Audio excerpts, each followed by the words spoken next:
You ever wake up one morning, walk out to your front yard with a cup of coffee, and wonder why your grass looks like it's been in a rainforest? That was me 3 weeks ago. The ground was soaked, puddles everywhere, and the hose was slightly warm, like it had been used recently. Now, I live alone. I don't have kids, roommates, or garden gnomes who sneak water for their underground villages. Just me, my coffee, and apparently a lawn that waters itself. At first I thought maybe the automatic sprinkler timer was glitching, but then I remembered I don't even have sprinklers, just one hose. And that's when I started to notice other strange things. The water bill had jumped. Not a little, it had spiked. Like I was filling a swimming pool every night. But I wasn't. The only thing in my backyard was a dying tomato plant and my rusty barbecue grill. So where was the water going? I started asking around. My neighbors were all friendly enough except for one, Tom Hiddleston. And yeah, that was his real name. He had just moved in a couple of months ago and immediately started acting like the king of the street. He wasn't the HOA president, but you wouldn't know that from the way he walked around with his clipboard, inspecting people's lawns like he was the gatekeeper of paradise. He'd filed complaints about the shade of green on another neighbor's shutters, demanded someone cut their grass shorter, and even told the mailman he parked too aggressively in front of his mailbox. The man was a menace. Still, I didn't think he'd stoop to theft. Until I saw it. It was a Saturday. I had just gotten back from the grocery store, and as I pulled into my driveway I caught him red-handed. There he was, in his floral button-up shirt and enormous sun hat, dragging my hose across my yard like it was his. He hooked it to a portable pressure washer and started cleaning his front porch. No shame, no permission, no asking, just out there, stealing my water in broad daylight like he paid the bill. I sat in my car, watching, dumbfounded. He looked up, waved at me like we were best friends, and shouted, "Hope you don't mind, just a quick rinse." I didn't even get a chance to say anything. He turned his back and kept spraying. I sat there gripping the steering wheel, trying to decide between confronting him or pretending I didn't see anything. I chose the latter. Went inside and stared at my faucet like it had betrayed me. Later that day I knocked on his door. Politely, I asked if he needed help with his water line or something. He laughed and said, "Oh no, I just like your hose better. The water pressure is amazing. I figured it's all community property anyway, right?" Community property? I nearly choked. Last time I checked, my house wasn't a commune and the water wasn't coming from the rain gods. It was on my tab. I told him gently but firmly that I didn't appreciate him using my hose without asking. He smiled, tilted his head, and said, "Well, I'm sure the HOA won't mind. We're all supposed to share and be neighborly." Then he closed the door. Just like that, conversation over. Now here's the thing about me. I'm not confrontational. I don't yell, I don't escalate, I solve problems. So I decided to go through the proper channels.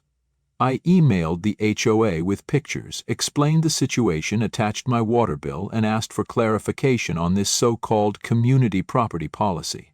A few days later I got a response. It said, and I quote, "Thank you for your concern. At this time we encourage all neighbors to resolve minor disputes amicably without HOA intervention." That's HOA speak for figure it out yourself.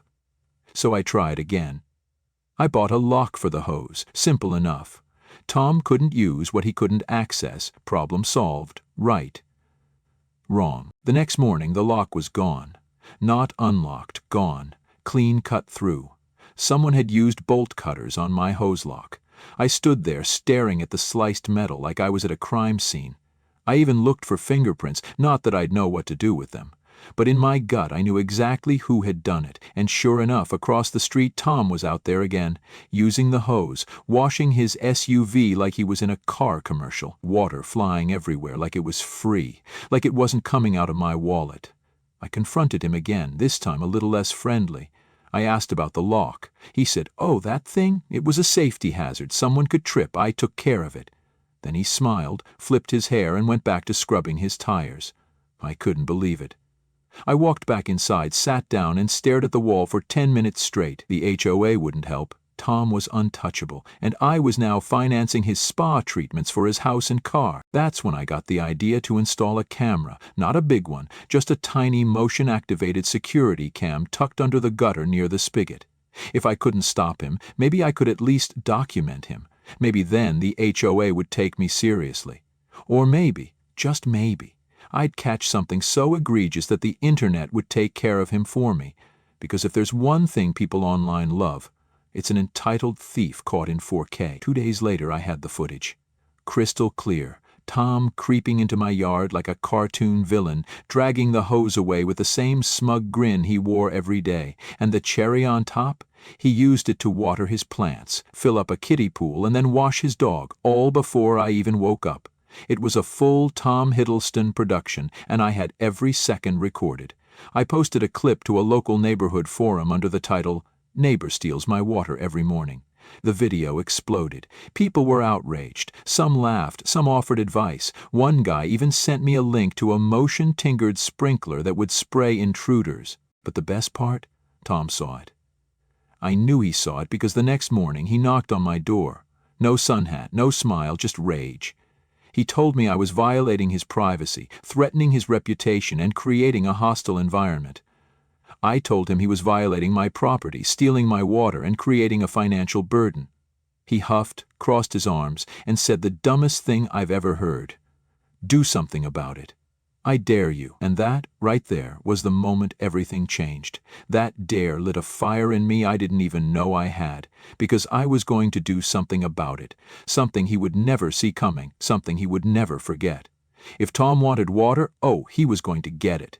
The very next morning I woke up with a different mindset. No more playing the nice neighbor, no more emails to the HOA, no more locks. Tom had issued a dare, and I was going to take it.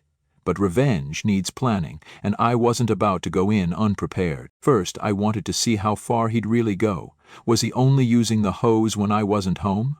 Or was he bold enough to steal water under any circumstance? I took a day off work and stayed inside, blinds drawn, coffee in hand, just watching. Sure enough, around 10:30 in the morning I heard it. The soft hiss of the spigot turning, the hose being dragged across my yard. I peeked through the blinds. There he was again, wearing yoga pants and a smug expression, spraying down his driveway like it was his personal car wash. This time, I walked outside, phone in hand, pretending to be texting. He saw me, hesitated for half a second, then carried on like I wasn't even there. I didn't say anything, just recorded. He didn't flinch. It was like he wanted to prove that I couldn't stop him, that my complaints, my cameras, my warnings meant nothing. When he finished, he waved the hose at me and said, "See, works great. You should thank me for keeping it in shape." I forced a smile, went back inside, and watched the video again. I didn't even have to zoom. The footage was clear, direct, and damning. But even so, I already knew. The HOA wouldn't do anything. I had tried that road. It was time for a different kind of justice. That afternoon, I started brainstorming. And that's where the real story begins. Or was he bold enough to steal water under any circumstance? I took a day off work and stayed inside, blinds drawn, coffee in hand, just watching. Sure enough, around 10:30 in the morning, I heard the soft hiss of the spigot turning and the hose being dragged across my yard. I peeked through the blinds. There he was again, wearing yoga pants and a smug expression, spraying down his driveway like it was his personal car wash. This time, I walked outside, phone in hand, pretending to be texting. He saw me, hesitated for half a second, then carried on like I wasn't even there. I didn't say anything, just recorded. He didn't flinch. It was like he wanted to prove that I couldn't stop him, that my complaints, my cameras, my warnings meant absolutely nothing. When he finished, he waved the hose at me and said, "See? Works great. You should thank me for keeping it in shape." I forced a smile, went back inside, and watched the video again. I didn't even have to zoom. The footage was clear, direct, and damning, but even so, I already knew. The HOA wouldn't do anything. I had tried that road. It was time for a different kind of justice. That afternoon, I uploaded the new footage to a neighborhood Facebook group, this time with a snappier title. Local Tom Hiddleston turns neighbor's hose into personal water park. Within hours, the comments poured in. Everyone had a Tom story, but mine seemed to hit a nerve. People laughed, mocked him, suggested ridiculous punishments, and a few even offered legal advice. Some were furious that the HOA had done nothing. The video gained traction, being shared beyond the neighborhood group. It hit Reddit, it hit YouTube. Strangers from other states were tagging their friends, and Tom, oh, he noticed. The following morning he stood in his yard with two members of the HOA board pointing at my house.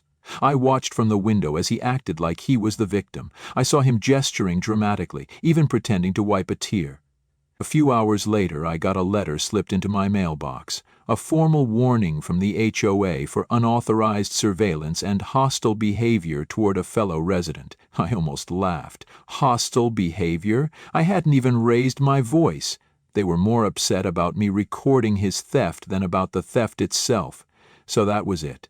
I was done playing by the rules. If the system wouldn't help me, I'd make my own system. I started brainstorming. I thought about alarms, fake signs, pranks, but none of them felt like enough. I wanted something poetic, something that would leave an impression, not just a mess. That's when fate handed me the perfect opportunity. I was driving past a construction site on the edge of the neighborhood when I saw a crew setting up a temporary sewage tank. Not just a regular one either. This was industrial. The kind they use for portable toilets and waste containment. And it hit me. A terrible, brilliant, satisfying idea. I pulled over and struck up a conversation with one of the workers, asked a few casual questions, told him I was a homeowner dealing with some drainage problems and might need a similar tank for an irrigation experiment. He laughed but was friendly. After a bit of back and forth, I slipped him a little cash to let me access the tank for a single evening, strictly for testing purposes. He agreed, shrugged and said as long as I didn't mess with the pump, he didn't care what I did. That was all I needed. Back home, I pulled out my toolbox. I built a small adapter that connected the spigot to a second hose, one that I ran underground and behind some bushes, connected directly to the sewage tank. It was genius. The outward appearance of my hose was totally normal, but when someone turned it on thinking they'd get clean, pressurized water, they'd be in for a surprise. A brown, smelly, unforgettable surprise. I tested it once to make sure it worked, using a separate line and a sealed bucket. The results were exactly what I'd hoped for. The smell alone could have knocked out a horse. Now all I had to do was wait. I set everything up one night under cover of darkness, made sure the cameras were rolling, and left the main hose where Tom always found it. The bait was perfect, the trap was armed, and just as I expected, the next morning around 10:30 I heard dun-dun-dun-dun-dun, the familiar hiss of the hose. I grabbed my phone and pulled up the camera feed. There he was, dragging it across the yard like always. He didn't even look around this time. He was that confident, that entitled. He hooked the hose to a new rotating sprinkler, one of those fancy ones that spin in a wide circle, and set it down in the center of his lawn. Then he turned the spigot. It was slow at first, a weird gurgle, a sputter. He tilted his head, confused. Then it hit. A jet of thick, dark, putrid liquid shot out in a wide arc, spraying his lawn, his patio, and most importantly, his white wicker furniture. The sprinkler spun once, twice. By the third rotation he was screaming so loud I could hear it through the walls. He ran toward the spigot, slipping on the grass as it turned into a smelly swamp. Neighbors started poking their heads out. Some gasped. One man dropped his coffee. Someone even started filming. Tom wrestled with the hose like it was a snake trying to kill him. He ripped it from the sprinkler, but not before another spray of sewage blasted his shins. He was covered, screaming, coughing, and best of all, there were witnesses, real, live witnesses who had seen everything. I watched it all on the screen, savoring every second. This wasn't just revenge. This was art. Later that day, I walked outside pretending to check my mail. He saw me and lost it. Stormed over, still wearing ruined sandals and covered in sludge, shouting about lawsuits and biohazards and threats. I didn't say a word. I just smiled and said, "You told me to do something about it, so I did." His face turned red, then green, then red again. He stomped off, yelling about calling the HOA. I waved and said, "Be sure to tell them the water wasn't stolen this time." That night I uploaded the footage, and within hours it broke the internet. Tom was now officially famous, and not in a good way. By the next morning, my entire neighborhood had changed. People weren't just whispering anymore, they were outright laughing. From the moment Tom's sewage sprinkler show went online, his reputation took a nosedive so fast it could have cracked pavement. The video spread like wildfire, especially once someone edited in dramatic music and slow-motion zooms of his reaction. I hadn't posted the footage myself this time, someone else did. Probably one of the neighbors who caught it live. I could tell from the angle. It was filmed from the upper balcony across the street. Within 12 hours, the clip had made it to Reddit, TikTok, and even Facebook mom groups with titles like "When Toms Get What They Deserve" and "Neighborhood Justice at Its Finest." But as satisfying as the public reaction was, I wasn't done. See, the sewage stunt was just phase one. It worked beautifully, no doubt. But Tom wasn't the type to learn from his mistakes. If anything, the mess had only triggered his deeper instincts for retaliation. I knew his silence wouldn't last. And I was right. That afternoon, a very official-looking envelope appeared.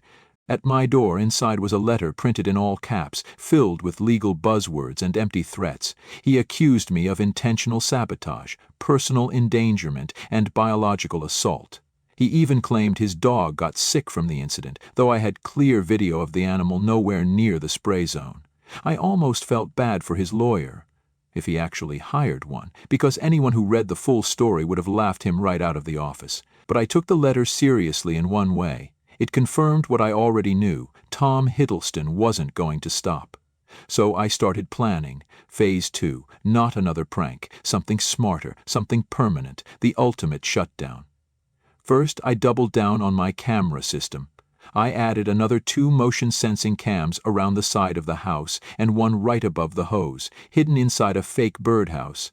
I wanted a 360 DG view of everything, just in case he got clever. Then I visited the construction site again, just to thank the workers and discreetly offer them a pizza delivery on me.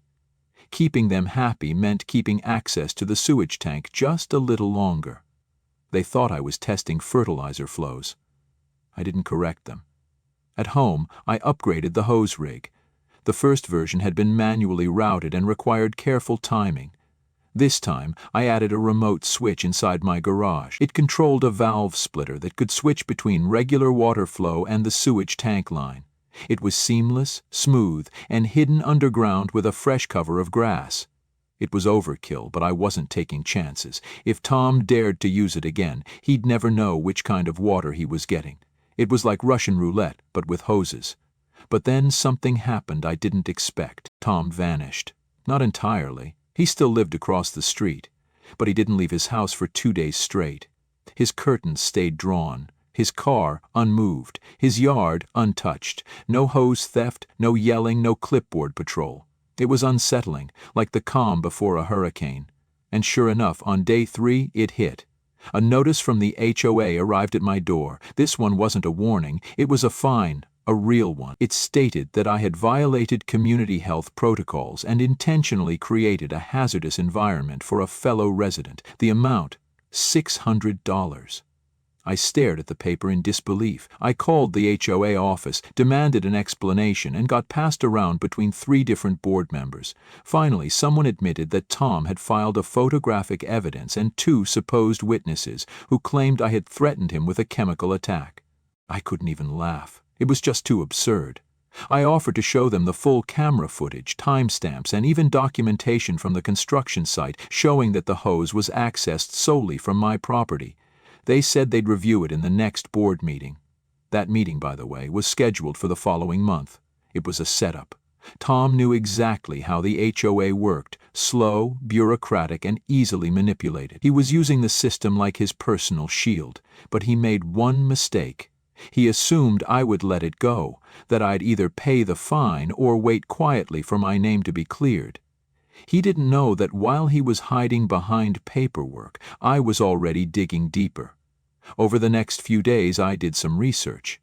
I combed through public records, dug up HOA bylaws, even visited the county clerk's office. It wasn't about obsession, it was about precision. And then I found it, a technicality buried in the association rules, section 4.2b. Any homeowner caught trespassing on another resident's property without express permission, particularly for the use of utilities, will be subject to immediate investigation, fines, and potential removal from HOA benefits. There it was. I had witnesses, unlike his imaginary ones. I printed it all out, stapled it into a thick packet, and mailed copies not only to the HOA but also to a few other residents who had complained about him in the past. I didn't start a war. I started a rebellion. Within 2 days, one of my neighbors knocked on my door. She was a soft-spoken woman named Jennifer who lived 2 houses down, said she'd had it with Tom ever since he reported her backyard hammock for being too colorful. She thanked me for exposing him. Then another neighbor joined in. Then another. Tom had made enemies everywhere. I had just lit the fuse. Soon the entire street was buzzing. People were comparing stories, sharing notes, and passing around the footage like trading cards. I didn't have to lift another finger. Tom had spent months acting like the king of the block, and now his kingdom was revolting. The final piece fell into place when someone leaked a recording of a private HOA meeting where Tom had tried to manipulate the board. His voice was unmistakable, his tone as entitled as ever. It ended with him screaming about being targeted by jealous neighbors who can't handle a strong man. That clip, paired with the sewage bath video, created a perfect storm. Tom came outside 2 days later, sunglasses on, no makeup, and visibly shaken. He didn't yell, he didn't steal water, he just got into his car and drove away, without looking at anyone. For the first time in weeks, the street felt calm, peaceful, like it used to be, before he arrived. But I wasn't foolish enough to think it was over. People like Tom don't disappear. They retreat, regroup, and plan their next move. That's why I left the remote valve switch active. That's why I kept the camera system on 24/7.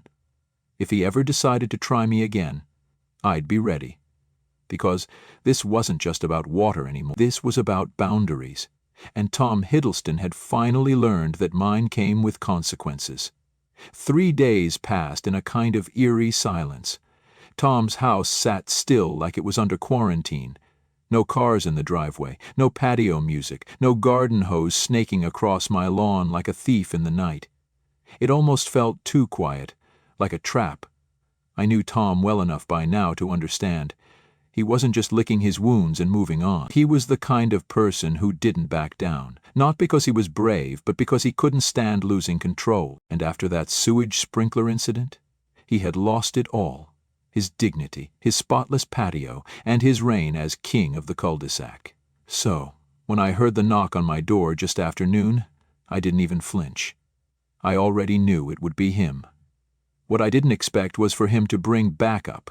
Standing beside him on my porch were 2 members of the HOA board, one of them holding a clipboard, the other a thick folder. Tom, dressed like he was attending a courtroom drama instead of confronting a neighbor, kept his arms folded, jaw tight, eyes laser-focused on mine like he was rehearsing a victory speech in his head. The clipboard guy cleared his throat and said they were there to discuss an escalating property dispute and a potential biohazard incident. I asked if they'd like to come inside, but Tom snapped, saying he didn't feel safe entering my home. I laughed, not out loud, just inside, because I knew what this really was. His final attempt to paint himself as the victim came with a formal complaint, 3 pages long, filled with exaggerated language. Tom Hiddleston claimed I had weaponized sewage, created an environmental hazard, and caused him emotional distress through what he described as an orchestrated public humiliation campaign. He even alleged that the stench had seeped into his home's foundation, which made me wonder if he even understood how plumbing worked. I let them speak, nodding occasionally, waiting for the moment I knew was coming. And it came. Tom demanded that I pay for the cleanup of his lawn and patio, formally apologize, and attend a conflict resolution session arranged by the HOA. The moment he finished listing his ridiculous demands, I raised a finger and said, "I have something to show you." I stepped inside, grabbed my printed folder of evidence, and brought it out. Everything was there. Time-stamped video footage of Tom entering my property without permission multiple times on multiple dates, always with my hose in hand. I included water bill statements, screenshots of neighborhood forum posts, even a list of other neighbors who had submitted complaints about him in the past year. Then I handed them the HOA bylaw he had clearly violated, highlighted in neon yellow, trespassing with use of private utilities without consent. The clipboard guy took his time reading. Tom's face went pale as the pages turned. The other board member leaned in, whispered something, and suddenly the mood shifted. Tom started interrupting, claiming the videos were manipulated, that I was stalking him, that I had created a hostile environment long before the hose incident, but they weren't buying it. The board members said they needed time to review all the material and would call a special meeting within the week to address the issue. Tom protested, saying he deserved immediate action. This time they ignored him. As they walked away, Tom turned to me one last time. His voice was quieter now, sharper, almost trembling. "I'll make sure everyone knows the kind of person you really are." I smiled and said, "They already do." With that, he stomped back to his house, muttering something I didn't care to decipher. That night, I posted a calm, fact-based summary of the events in the same neighborhood forum where the videos had first gone viral. I didn't add sarcasm or exaggeration. I just posted the truth. How he trespassed, how he used my water, how I tried to go through the HOA, and how I protected my property when the system failed. The response was overwhelming. People rallied behind me, sharing their own Tom Hiddleston stories again. One neighbor even offered to mow my lawn for free to thank me for standing up to him. Another left a fresh-baked pie at my doorstep with a sticky note that read, "You're a legend." 2 days later, the special HOA meeting took place. It wasn't public, but word spread fast. Tom showed up with printed documents and a folder of what he claimed were legal threats against him, but all of it crumbled under the weight of the evidence. The board reviewed my footage, reviewed the bylaws, and issued an official HOA warning to him. He was fined $500 for multiple trespassing violations and warned that any future incidents would result in suspension of his HOA privileges. They didn't apologize to me directly, but I could tell they were backpedaling from their earlier support of him. He had finally become a liability they could no longer protect. The best part? His little fan club started to dissolve. The board member who used to back him quietly resigned the next week. Tom, once the self-proclaimed neighborhood sheriff, now walked his dog with his head down, avoiding eye contact with everyone. His driveway stayed dry, his porch stayed dirty, and the hose? He never touched it again. But even then, it wasn't over. Tom tried one last pathetic move. He filed a complaint with the city, claiming I had illegally installed a sewage connection in my yard. A few days later, I got a visit from a city inspector. After checking the setup and laughing for 5 straight minutes, he told me I was in the clear. The hose line wasn't permanent. There was no violation. He even said off the record that he wished more people handled things with such creativity. I offered him a bottle of water. He declined, joking, "Only if it's not from the hose." By now, my video had passed 4 million views online. People were asking for interviews. One guy emailed asking if I'd consider selling shirts with the phrase, "Hose Justice," printed on them. My neighbors were treating me like a local hero, but I didn't feel heroic. I felt relieved. Finally, after weeks of madness, I had peace. And yet, part of me stayed alert, because people like Tom don't disappear. They regroup, they wait, they try to find new ways to bite back. So I left the remote valve installed. I left the cameras on. I even set up a new hose, shiny and tempting, coiled like a trap waiting to spring, not because I thought he'd try again, but because if he did, I wanted to be ready. Because now everyone in the neighborhood knew one thing for sure. If Tom Hiddleston came for my hose again, he'd better bring backup. It had been nearly a month since the sewage storm hit Tom's kingdom. His house, once the epicenter of noise complaints and unsolicited advice, now stood like a forgotten monument to suburban tyranny. The porch light stayed off at night, the curtains were drawn tighter than ever, and not once did his shoes touch my lawn again. The hose lay coiled peacefully, untouched and gleaming under the sun, like a retired warrior who had seen the battlefield and earned its rest. For the first time in what felt like forever, my mornings were quiet. No more spikes in the water bill, no more confrontation over a simple gardening tool, and no more being made to feel like a trespasser on my own property. Life had returned to normal, or at least something that resembled it. The neighbors greeted me with smiles now, not just casual nods, but genuine acknowledgement. People who used to look the other way when Tom walked by now went out of their way to stop and chat with me. Jennifer, the hammock neighbor, invited me over for a backyard barbecue, and someone anonymously left a gold-colored hose nozzle on my doorstep as a trophy. No note, no name, just a silent salute from someone who understood poetic justice when they saw it. The saga had taken on a life of its own. The video kept gaining traction. Memes were made. People stitched their own Tom Hiddleston stories onto mine. One guy even made a parody song using the footage of the sewage spray in slow motion, synced to dramatic opera music. Someone else created a graphic novel-style animation retelling the event with exaggerated cartoon versions of Tom and me. Every few days I'd get another message from a stranger somewhere in the world saying, "Thank you for standing up to HOA madness," or sharing how my story inspired them to finally call out their own neighborhood tyrant. I didn't ask for the fame, but I won't lie, it felt good. Still, I never fully let my guard down. Tom had gone quiet, but quiet didn't mean defeated. It meant waiting.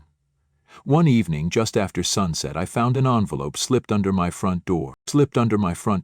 There was no postage, no name, just a single sheet of paper folded neatly.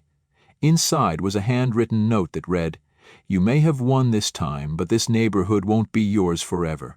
I'll be back, stronger."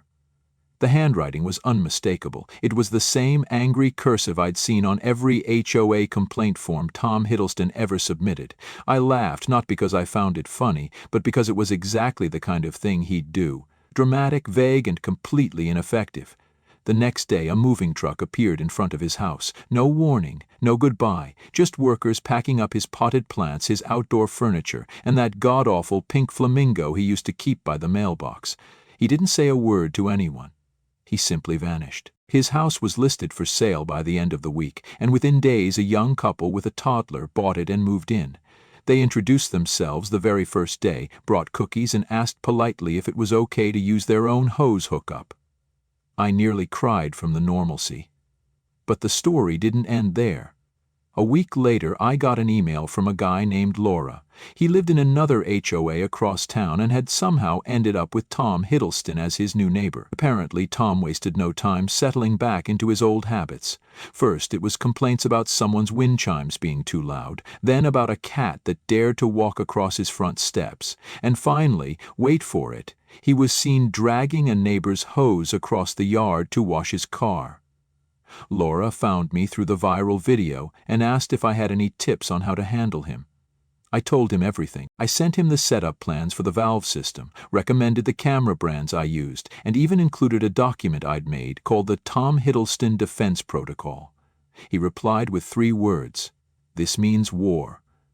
I didn't hear back for a few days, but when I did, it was glorious. Laura had taken my idea and gone even further. Instead of sewage, he used a mixture of compost tea and expired fertilizer, completely natural but outrageously foul. Tom got sprayed again, only this time it was in front of a group of kids playing on their scooters. The footage wasn't as clean as mine, but it was hilarious. He screamed, slipped, and fell into his rose bushes. The video went up online, and within 48 hours people were calling it Tom's Revenge Part 2. The saga continued, and I realized something both amusing and slightly disturbing. Tom Hiddleston wasn't just a problem. He was a traveling circus of entitlement infecting every HOA he touched, but now, thanks to the internet, every time he struck, someone was ready to strike back. After that, I decided to make something useful out of the experience. I started a small blog where I wrote about ridiculous HOA encounters, neighborhood drama, and suburban pettiness. I didn't name anyone directly, but everyone knew who the Hose King was. I turned the camera footage into a little mini-series, pairing it with anonymous stories submitted by others. It grew faster than I expected. People were tired of being pushed around in their own homes, and somehow my ridiculous water war had become the banner they could rally behind. I even started selling a few t-shirts with funny slogans like "Hose before bros" and "Justice flows." But despite all that, my favorite part of the whole ordeal wasn't the views or the messages or even the satisfaction of watching Tom slip into his own puddle of karma. It was something quieter, One afternoon, I was in my backyard just trimming the hedges when I heard laughter, real loud, unfiltered laughter. It was the new couple who moved into Tom's old house, chasing their toddler around a sprinkler they'd set up on their own lawn using their own hose. The kids squealed with delight, the parents laughed along. And no one was stealing water or racking up fines. That was the real win, not the revenge. Not the views. The peace. The return to a neighborhood where people respected each other's space, where the only thing spraying from a hose was water, not war. As I stood there, hose in hand, I thought about all the chaos that one simple garden tool had caused. Who would have thought that a plastic tube and some water pressure could unravel an entire power structure, expose a tyrant, and unite a street full of strangers? It was ridiculous, it was poetic, and it was perfect. I turned the spigot, let the hose come to life, and watered my tomato plant like I used to, peacefully, quietly, and without an audience. And for the first time in a long time, it actually felt like home again.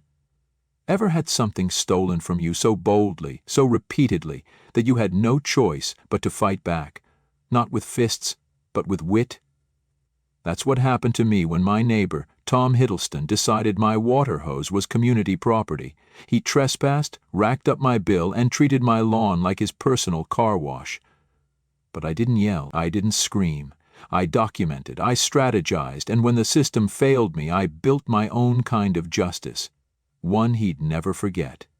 Here's the lesson: when boundaries are crossed, don't just react. Respond, use facts, use your voice, use the tools available to you. Whether it's in your neighborhood, your workplace, or your relationships, stand your ground with intelligence and integrity. Because sometimes the most powerful form of justice comes with a smile, a camera, and a garden hose. If this story made you laugh, think, or want to reclaim your own peace, don't forget to like, follow, and subscribe to HOA Revenge. We're turning petty drama into poetic justice, one hose at a time. Because in the world of HOAs, sometimes the only thing that flows faster than water is karma.